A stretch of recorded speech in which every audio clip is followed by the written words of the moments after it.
Hello YouTube के हमारे सभी व्यूअर्स, इस जगत के समस्त इंग्लिश लैंग्वेज लवर्स,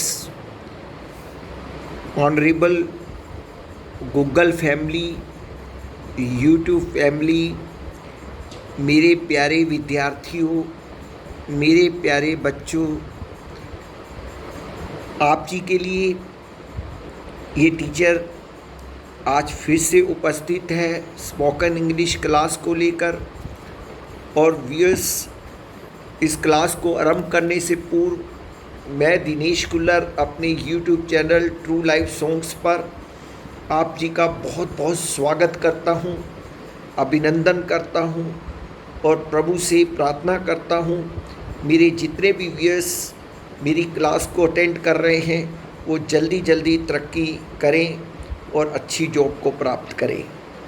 तो मेरे प्यारे बच्चों, प्रतिदिन यही एक उमंग, यही एक प्रार्थना लेकर ये टीचर प्रतिदिन आपके सम्मुख उपस्थित होता है और यही उसका एक सबसे बड़ा सपना है कि ज़्यादा से ज़्यादा लोग उसकी इस दी हुई क्लास का लाभ उठा पाएँ और जीवन में सफलता को प्राप्त कर पाएँ।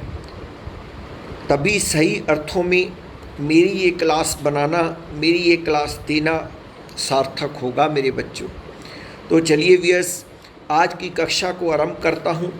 व्यूअर्स, आज की कक्षा का प्रथम वर्ड जो मैं आपके लिए लाया हूँ वो है मोनोटनी।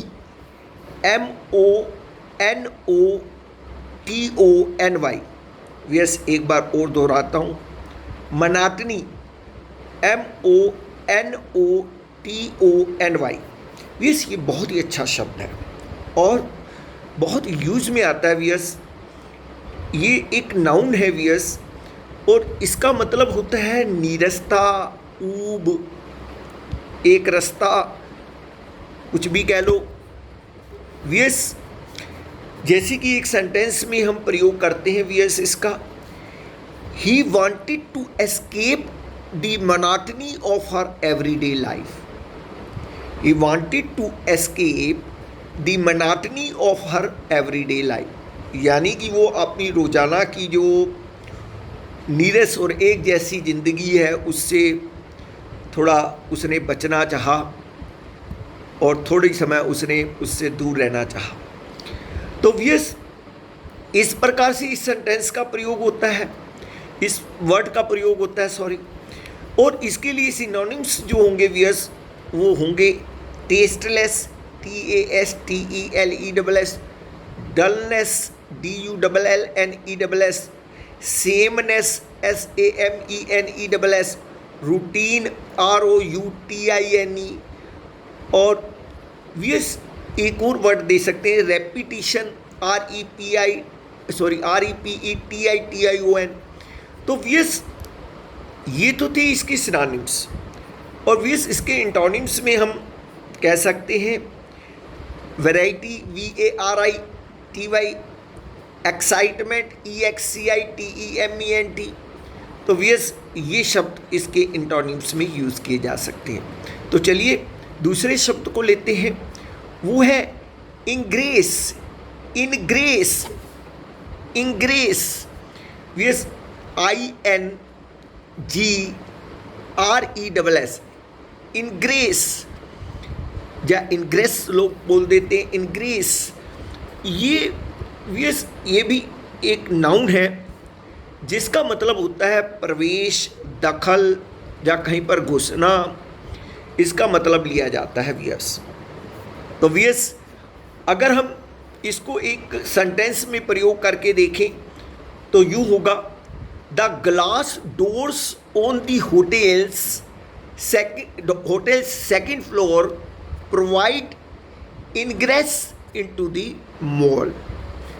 तो व्यूअर्स, इसका कहने का मतलब है जो होटल के सेकंड फ्लोर के जो ग्लास डोर्स हैं वहाँ से एक मॉल को रास्ता दाखिल होता है, निकलता है, जाता है, प्रवेश करता है। तो व्यूअर्स, इसके लिए जो हमारे सिनोनिम्स हो सकते हैं वो है entry, ENTRY, approach APPROACH, admission ADMISSION, reach REACH, entrance ENTRANCE, intake INTAKE। और यस इसके एंटोनिम्स में हम ये शब्द यूज़ कर सकते हैं exist, EXIT, exit, sorry exit, exist नहीं सॉरी एग्जिट, EXIT, एग्जिट। तो यस ये शब्द इसके लिए प्रयोग होता है। तो मेरे प्यारे बच्चों, ये तो थी सिनोनिम, वोकैब और एंटोनिम से रिलेटेड हमारी बातचीत। अब चलते हैं व्यूअर्स इस कक्षा की दूसरी आइटम को अटेंड करने के लिए, वो है idiom and phrases. Viewers idiom phrases में भी मैं प्रतिदिन 2 ईडियम फ्रेजेस लेकर आ रहा हूँ। व्यूअर्स आप सभी ईडियम फ्रेजेस को भी नोट करते चले जाइए व्यूअर्स, ये आपके बहुत हेल्प करेंगे व्यूअर्स। तो पहला जो हमारे पास है वो है डॉग्स लाइफ, अपोस्ट्रोफी एस लगा है डॉग के साथ, डॉग्स लाइफ यानी कष्टकर जीवन, इसको बोला जाता है कष्टकर जीवन।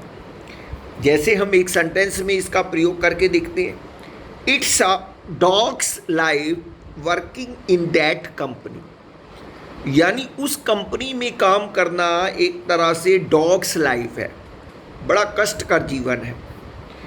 ठीक है व्यूअर्स।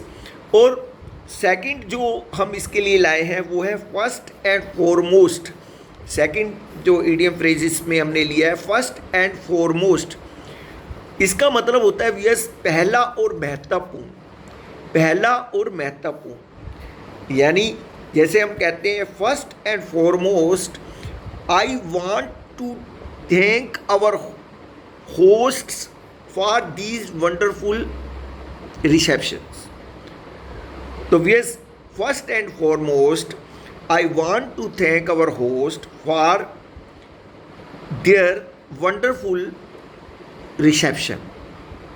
तो यानी हम सबसे पहले हम अपने होस्ट का जो है थैंक करते हैं जिन्होंने इतनी अच्छी हमें रिसेप्शन दी है।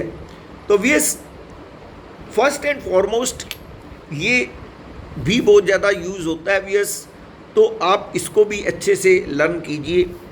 नेक्स्ट आती है व्यूअर्स हमारी अगली आइटम आ रही है वो है एरर की। व्यूअर्स एरर में मैं आपको एडजेक्टिव की एरर्स बता रहा हूँ व्यूअर्स। तो व्यूअर्स उसमें मैंने कुछ रूल्स बताए थे, आज 2 रूल्स और बताने जा रहा हूँ व्यूअर्स। वो है use comparative degree for 2 and superlative degree for more than 2। Viewers जैसे गुड, बेटर, बेस्ट ये डिग्रीज होती हैं व्यूअर्स, और जो कंपैरेटिव डिग्री होती है बीच की वो 2 चीज़ों के लिए यूज़ की जाती है। जब 2 में कंपैरिजन हो रही हो, जब 2 से ज़्यादा चीज़ों में कंपैरिजन हो रही हो तो सुपरलेटिव डिग्री का प्रयोग होता है। तो चलिए एग्जांपल से समझते हैं व्यूअर्स। एक रॉन्ग सेंटेंस ले रहा हूँ, this is the best book of the 2। अब देखिए व्यूअर्स मैंने अभी जैसे बोला गुड, बेटर, बेस्ट। अब बेस्ट कौन जो है सुपरलेटिव डिग्री है व्यूअर्स, इसका प्रयोग हम 2 से अधिक के लिए कर सकते हैं, लेकिन यहाँ 2 के साथ तुलना हो रही है तो यहाँ पर जो है बेस्ट गलत है व्यूअर्स। हमें यूँ बोलना चाहिए this is the better book of the 2, this is the better book of the 2। ये 2 में से एक बेटर अच्छी बुक है। इसी प्रकार से एक रॉन्ग सेंटेंस और बोलता हूँ viewers, he is the more intelligent boy in the class, कि वो क्लास में बहुत सबसे ज़्यादा मतलब कि इंटेलिजेंट बॉय है। ये रॉन्ग सेंटेंस है व्यूअर्स, लेकिन यहाँ पर मोर नहीं आना चाहिए था व्यूअर्स, यहाँ पर it is the most intelligent boy. ठीक है व्यूअर्स, यहाँ पर हम इट इज़ द हम ऐसे बोलेंगे he is the most intelligent boy in the class, वो क्लास का बहुत सबसे ज़्यादा इंटेलिजेंट बॉय है। तो व्यूअर्स क्लास में बहुत सारे स्टूडेंट होते हैं जिसके साथ हम तुलना कर रहे हैं, तो यहाँ पर हमारे को मोर इंटेलिजेंट ना लगाकर मोस्ट इंटेलिजेंट का सुपरलेटिव डिग्री का प्रयोग करना है व्यूअर्स। तो व्यूअर्स अगला रूल है देयर इज नो कंपैरेटिव और superlative degree of these adjective. अब ये जो एडजेक्टिव मैं बता रहा हूँ व्यूअर्स, इनमें कोई कंपैरेटिव या सुपरलेटिव डिग्री नहीं होती है व्यस।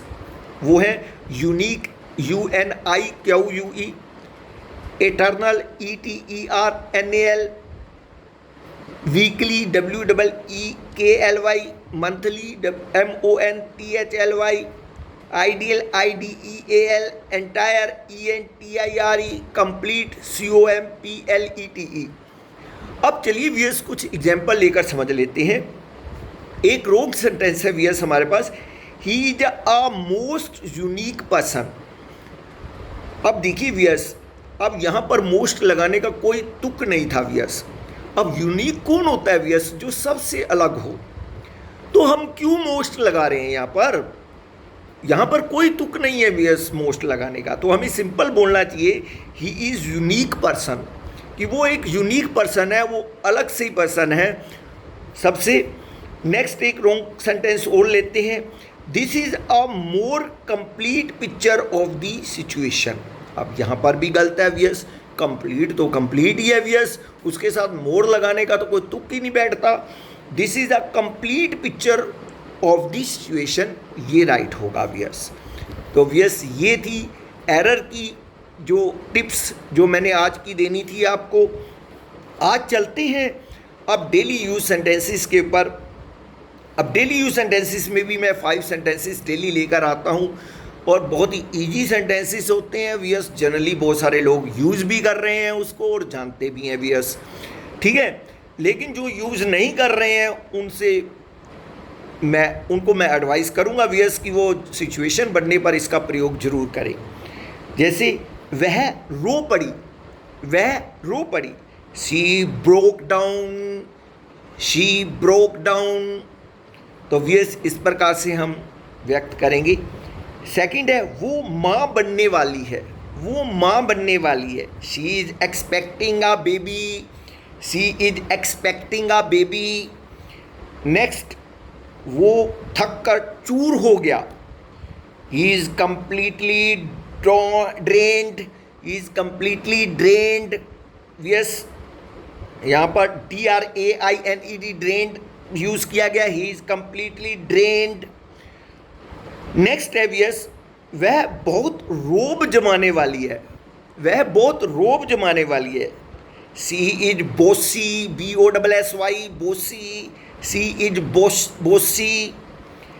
और लास्ट सेंटेंस है, यह कहना अजीब था, it was an odd thing to say, it was an odd odd thing to say, मतलब ऐसा कहना बड़ा ओड था। तो मेरे प्यारे बच्चों, ये थी आज की कक्षा और आशा करता हूँ व्यस कुछ ना कुछ आपको ज़रूर इस कक्षा में भी नया मिला होगा और व्यस और आप इसको अच्छे से इम्बाइब कीजिए और डाइजेस्ट कीजिए। इसीलिए व्यस मैं थोड़ी थोड़ी डोज लेकर आता हूँ कि हम थोड़ा थोड़ा करके हम उसको अच्छे से लर्न करें और जीवन पथ पर आगे बढ़ें। तो इन्हीं शब्दों के साथ मैं दिनेश कुल्लर आज की कक्षा यहीं समाप्त करता हूं और आपसे इजाज़त चाहता हूं। कल फिर मिलूँगा नए कंटेंट के साथ, तब तक मुझ दिनेश कुल्लर को इजाज़त दीजिए। जय श्री कृष्णा, राधे राधे।